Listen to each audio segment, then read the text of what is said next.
Hi guys, Mrs. Millison. Okay, we're going to do the second part of transformation and combining. We're going to do combining. So now we're going to be combining the means and standard deviations of two different independent random variables. So let's recall. We had college credit, okay, that was earned by high school students. And they can earn anywhere from 0 to 12 credits. A majority of them only earn 0 credits. But in the last video, we calculated the mean credits that a high school student was going to earn is 2.67 credits, and that varies by 3.52 credits. Okay, so this is random variable X, which is high school students earning college credit. Now we're going to combine that with first year students at college. They also earn credits each semester. Well, they earn anywhere from 12 to 18 credits. So Y is going to be the number of college credits earned by a first-year student in their first semester. So the first thing we need to do is find the mean and standard deviation for a first-year college student, which would be the expected number of credits a first-year college student is going to earn, and then how much that varies by. So the mean of Y, again, I'm going to do my weighted average, each credit times its probability, and then add them up. That's a 0. Let me write this down and then we'll look at the distribution. Ooh, put that 1 in there. Oh my goodness. Okay. Throw that sucker in the calculator and we get 14.65 credits.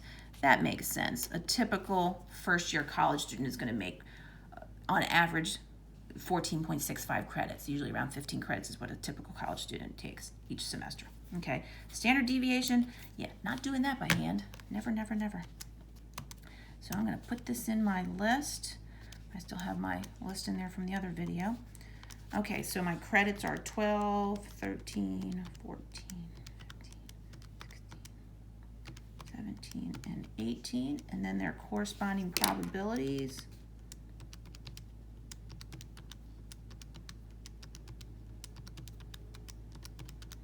Okay, and then I'll do my stat calc, one variable stats, still set up list 1 and list 2. List 1 are the random variables, list 2 are the probabilities, and I'll check my mean. Oops, calculate. My mean looks good, 14.65. Standard deviation is 2.05 or 2.06 credits. Much smaller wiggle room, right? So for a first-year college student, they're going to typically earn, I'm going to expect them to earn 14.65 credits, give or take 2 credits. Okay, it's going to vary by 2 credits. Okay, and that makes sense. First-year college students are going to earn a lot more credits than a high school student. Okay, so now what we want to do, what did I want to say? Oh, let's look at this distribution. Okay, that's a quarter.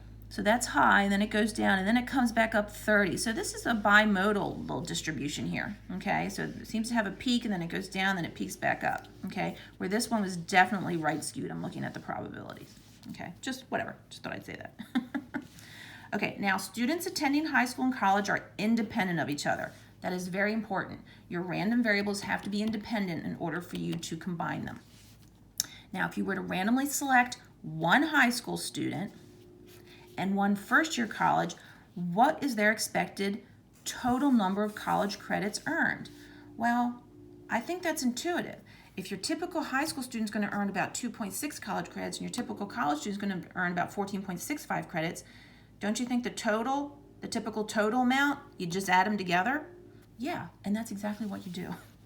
So the mean of X plus Y is simply the mean of the high school students plus the mean of the college students. So a high school student earns about, on average, 2.67 college credits. The college student earns, on average, 14.65 credits. So I would just add those two together. I'm going to look at my sheet here with my answers. So they would earn a combined 17.32 credits. Very intuitive. If I want to know the addition, I just add them. If I want to know the difference, I would subtract them. Okay? Again, very intuitive, all right? Now, what about that standard deviation? What's the standard deviation for the total number of college credits earned by one high school student and one college student? Okay, again, this is where it's important that the high school students and the college students are independent. This is where it gets a little tricky. Okay, so in order to calculate standard deviation of x plus y, I actually am going to do the variance. So I'm going to take the variance of x, or I'm going to take the variance, which is the standard deviation squared, and the variance of the college students, standard deviation of the college students, and square it, and I'm going to add them together. Okay, so then I have a combined variance. Again, makes sense, I would add them together, but in order to get back to the standard deviation, I have to take the square root. Okay, so again, it's intuitive, a little intuitive, because I am just adding them, but I'm not adding the standard deviations. I have to actually add the variances. Okay, so again, variance is just standard deviation squared. Okay, no big deal. We just use it for calculation. All right, so I'm going to take the square root of my standard deviation of my high school kids, which was 3.52, and square it, and add the standard deviation of my college kids, 2.06, and square it. Add them up and take the square root. So my standard deviation is 4.08 credits. Okay, so again, this form is a little different, but it's still pretty intuitive. I'm still going to add them up, but just remember, you're not actually adding the standard deviations, you're adding the variances, so you've got to square the standard deviations. And then, of course, that's the combined variance, so you need to take the square root to get back to the standard deviation. Okay, it's just like correlation and coefficient of determination, r squared. You can, if you have one, you can go back to the other. Okay, so again, not too bad. Okay, combining is kind of intuitive. All right, let's do another example where we combine, but we're actually going to subtract, okay? Because combining, I put in quotes, can be addition or subtraction. Agreed? So what is the mean and standard deviation for the difference in the credits earned between high school and college students? Okay? So we're going to do it this way. We're going to do high school minus college. Okay? So the mean of x minus y, and again, difference is intuitive for the mean. I would just take the means and subtract them. Okay, so I'm going to do the mean of x minus the mean of y. So the mean number of credits for my high schooler was 3.52, and I'm going to subtract the mean expected number of credits for my college student. So I would expect a difference of about 11.98 or 12 credits, roughly. Okay, so that makes sense. There's about a difference of 12 credits between what you can earn in high school and what you can earn in college. Okay, now what about the standard deviation? Okay, so again, you would think intuitively, I'm going to work with the variance. Actually, let me hold this for a second. You would think intuitively to subtract, which makes sense, okay, but we can't calculate with standard deviation, we have to calculate with variance, so I have to square both. Well, as soon as you square, everything becomes positive, so this will turn into a plus. Okay, so even if I'm subtracting, I'm still going to add the variances. And of course, this is the combined variance, but then to get back to standard deviation, I must square root. So funny thing is, it's the exact same standard deviation, okay? And we've seen that where standard deviation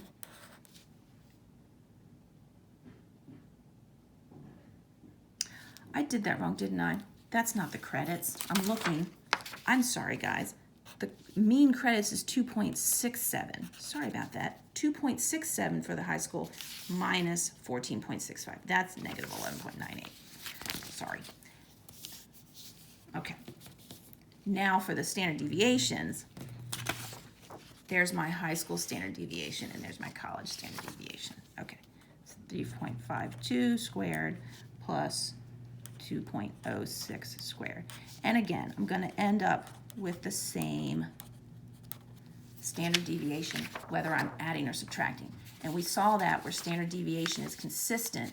Remember with our expected value with our spinner, no matter what our outcomes are, when the probabilities are consistent, the standard deviation is consistent no matter what the expected outcome becomes. Okay? Anyway, I hope this was helpful. And unfortunately, this is not on the formula sheet, so you're going to have to commit this formula to memory. But it's the same formula whether you're adding or subtracting random variables, okay? And then, of course, mean is very intuitive. If you add them, you add the means. If you subtract the means, okay? Oh, sorry, guys. I hope you didn't disconnect. I forgot to do a continuous example of combining. Okay, let's do this real quick. Tom and George play golf together on a regular basis. Tom's golf score follows a normal distribution with a mean of 110 and a standard deviation of 10.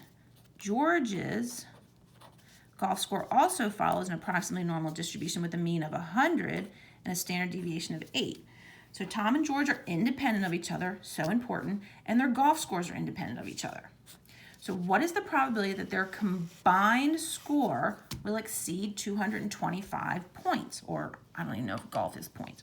So if I think about it, I want to put this on the normal curve, but I don't know what to compare 225 to because I need to combine these, okay? So again, combining is just addition. So if I do the mean of Tom plus George, all I have to do is add their means, okay? So their combined golf score is, what is that, 210? So now I know what to put here. So now I know what to compare that 225. Will exceed 225, so I'm gonna go like that, okay? So now when I wanna do my z-score, 225 minus 210, I need that combined standard deviation. Well, it's the same thing. So I'm going to combine my standard deviation of Tom and George. Now remember, you would think you would just add, let me write it out. Standard deviation of Tom plus standard deviation of George. And essentially you do, 10 plus 8. But I can't work with standard deviation. I have to work with variance. So I have to square these. So I'm going to square these, okay? And then this is the combined variance. So now I have to take the square root. So it's the same equation as when we did our college credits with our discrete random variable, okay? Throw that in the calculator and we get, let me put it down here. We get, what do we get? 12.81. So now I know what the standard deviation of their combined golf scores are. So now I have something for the rest of my z-score formula. So throw that in the calculator, I get a z of 1.17. And then I'll put that in normal CDF, 1.17 to infinity, right? 0, 1. Let's do that in the calculator real quick. Uh-oh, running out of batteries. Let's see if this will run. Hopefully it'll last me another video. Okay, so there is about a 12% chance that their combined golf scores will exceed 225, okay? So again, it works the same way for continuous or discrete. So just remember, when you're working with standard deviation, you gotta work with their variances, okay? And then don't forget to square root to get the standard deviation. Means are very intuitive. If you're combining means, you add them. If you're finding the difference, you subtract them, okay? Alrighty, I hope this was helpful. See you next time.